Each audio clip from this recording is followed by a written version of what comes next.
با هم داشتیم به خونه عمم. بریم سراغ لباس. ویدیوم خیلی ساکته، گفتم حداقل پنجره رو باز کنم تا سر صدا بیاد. حالا بریم سراغ لباس. میخوام این شلواریمو بپوشم و لباس این از استایلم چطور شد. نمیدونم چرا تو ویدیو اسم جیروبا میارم خندم میگیره.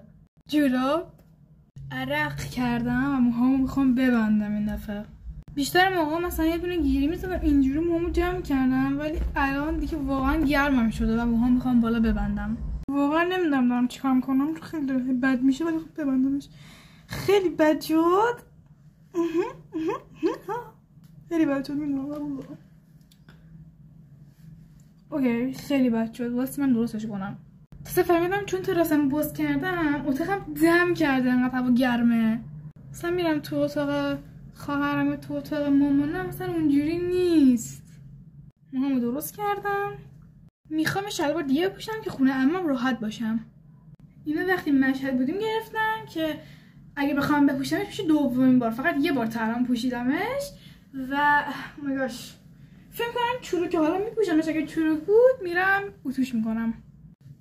اینجوری شدم. بعد خیلی راحتم توش. بعد به خاطر این میخوام برم خونه عمم اینجوری بخوام بازیام کنم خیلی راحتم. ببینید اینجوریه تا اینجا کوتاه و به نظرم خیلی خوبه. نظرتونه؟ گفتم موها ببندم بعد عطرمو بزنم چون که گرمم میشه و اینجوری نشد. همین. برم که الان مطمئنم برقم میره. الان دقیقا ساعت 7 اصلا الان شد 7 دقیقه و 7:05 اینا 7 حالا میره. 7 میره و خیلی موقعیت خوبیه که ما بخوایم بریم بیرون. منظورم همون خونه عممه. اینم از کیفم. چرا پرسین که چرا اینجوری شدم؟ برای اینکه کج میشه من مجبورم اینو درستش کنم. یعنی بندش رو درست کنم کج میشه و الان شد. این از این باشه. چطور شدم؟ به نظرم که خیلی خوبه دوستان گرامی. اینم از ویدیو. عاشقتونم. پس تا ویدیو بعدی فعلا ماچ بهتون. راستی لبوبومو فراموش کردم. اینم از لبوبوی خوشگلم. وصلش میکنم به کیفم دوباره. پس تا ویدیو بعدی فعلا ماچ بهتون.